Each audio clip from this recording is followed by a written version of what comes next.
Kia ora koto and welcome to Writing in the Margins.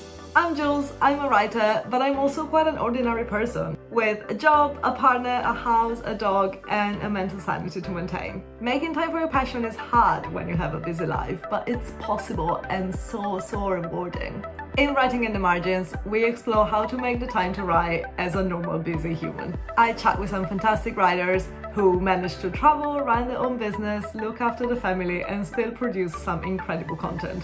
And I also share my own tips and tricks that I've learned along the way. I love writing and I know how to make the time for it no matter what. I wrote an entire book while working full-time, maintaining my relationship, hanging out with friends, and moving houses 16 times in 5 months. If you want to know how I did it and how you can too, make sure you click the subscribe button below and never miss an episode on how to make time for your passion as a normal busy person. Now let's get started.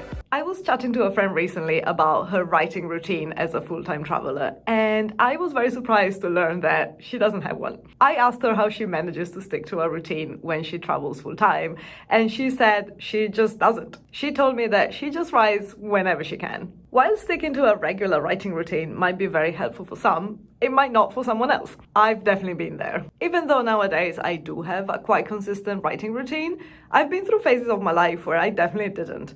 I used to work in retail where I had a different shift every day, so I would have to write around that. And I've also been through phases where I didn't have a desk or even a house where I could write every day. But even when I do have a consistent writing routine, I still try and write whenever I can. And also whenever I feel like. I do believe it's important to have a routine and a plan, but it's also true that inspiration plays a big role in producing good work. And it really gives you the motivation to make the time for writing. Sometimes you just feel like writing, and if you can, that's the best time to do it. If you feel like writing and you can take a 10-minute break from your work, do it. If you have a support system like a partner or friends who can take over your tasks for a while so you can unleash your imagination, make the most of it. Being intentional about making time to write is essential, but also allowing pockets of time to just be inspired is so useful, and it might give you great material for your idea folder that you can pick at later. Thank you so much for stopping by. Speak later.